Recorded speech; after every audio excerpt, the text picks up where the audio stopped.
Welcome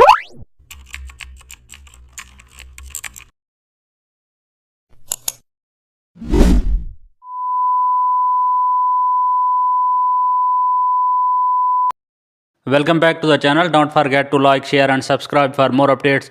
Today we are explore an amazing topic of Photoshop, how to create Instagram promotional poster using editable shapes.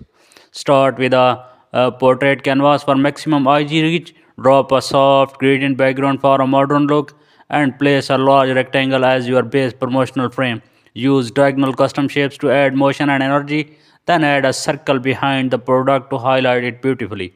Now use shape subtraction to curve stylish cutouts in layout and add your text inside shape-based text boxes for clean alignment.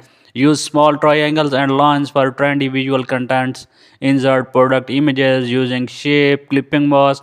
Make your discount badge using star and polygon shapes. Keep your typography bold and centered. Thanks for